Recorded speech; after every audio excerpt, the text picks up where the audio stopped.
Alors, disons, on est dans un monde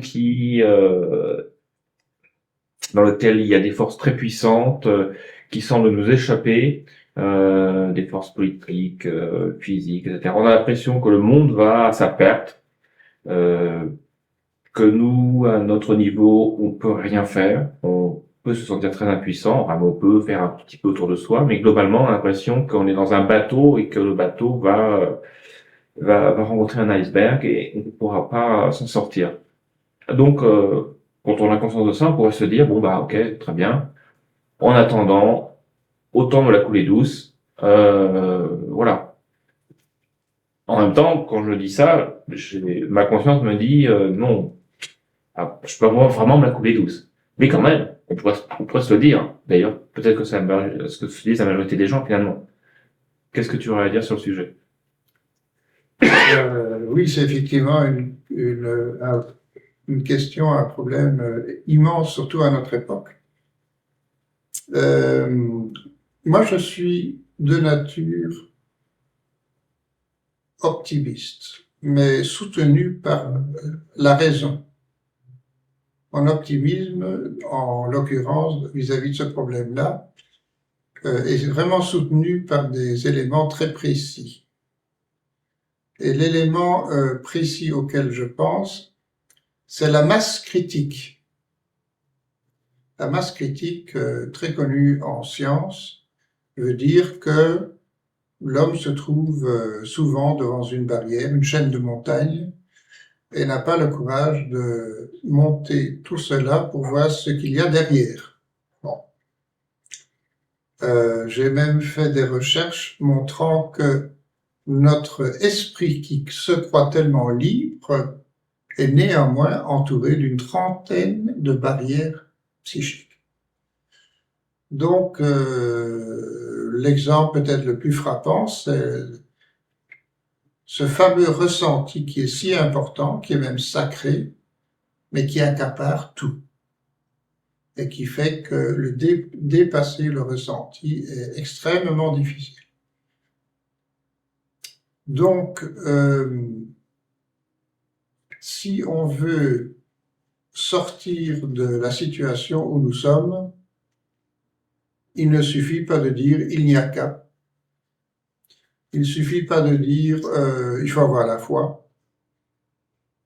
Il ne suffit pas de dire « voyez, la pollution démolit tout, donc arrêtons le drame ». Ça ne marche pas.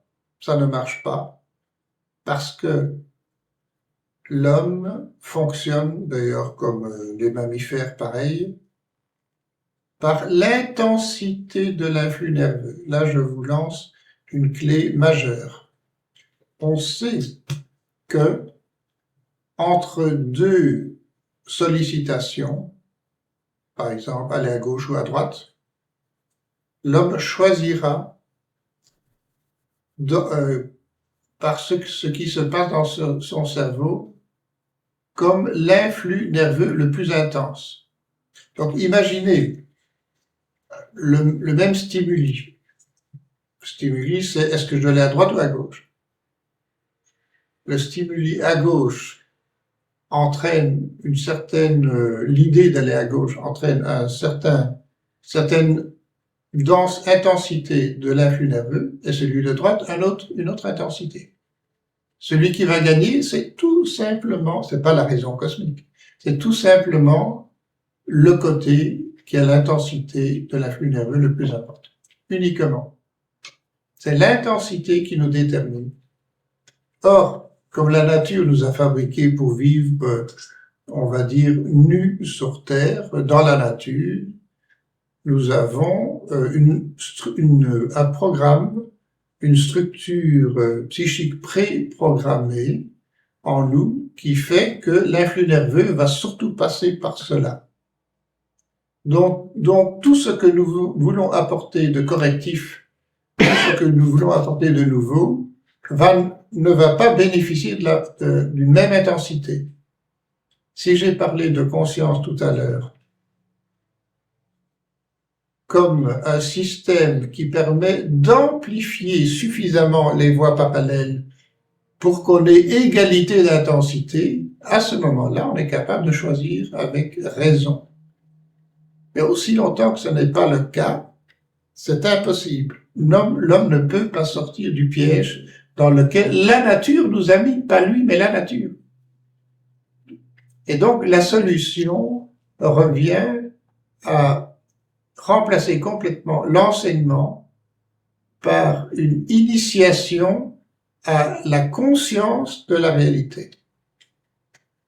Ce n'est que lorsque l'humanité acceptera cela, et dans un livre auquel je travaille depuis longtemps, où j'ai déjà 400 pages, que j'appelle le grand livre de l'univers qualitatif, j'expose toutes les techniques permettant d'apporter cette conscience à l'humanité. Donc, reste à attendre que les autorités politiques acceptent d'introduire cette nouvelle éducation essentielle. Quand l'homme saura être à égalité de force sur toutes les réalités essentielles, là, évidemment, il pourra choisir et équilibrer les forces.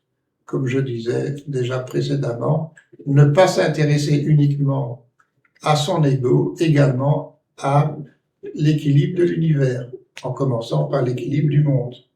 Qu'il puisse choisir à égalité, ce qui n'est pas le cas, puisqu'il va toujours chercher à se favoriser lui, puisque sa structure naturelle l'a inscrit en lui et il ne peut pas faire autrement que de sortir de sa propre physiologie. Et ce qu'on pourrait peut-être ajouter, c'est que en prenant ce chemin de haute conscience, au final, il aurait dit beaucoup plus intéressant, plus dense, que en se la coulant douce, pour reprendre l'expression précédemment utilisée. Ben, celui qui se dit, après tout, profitons de la vie, c'est celui qui abandonne devant la barrière, la barrière qui nous empêche d'aller plus loin. Ceux qui osent dépasser le seuil essentiel, la masse critique, ben c'est quelques rares personnages sur Terre, il n'y en a pas encore beaucoup, qui ont une vision probablement suffisamment large. C'est le cas de ceux qui ont la préscience, par exemple, ou pour se rapprocher de la typologie que nous avons évoquée précédemment, c'est ceux qui ont ça s'appelle comme ça en typologie, un pas, PAS, de conscience à 180 degrés. Ceux-là, effectivement, voient aussi bien hors de l'ego que dans l'ego.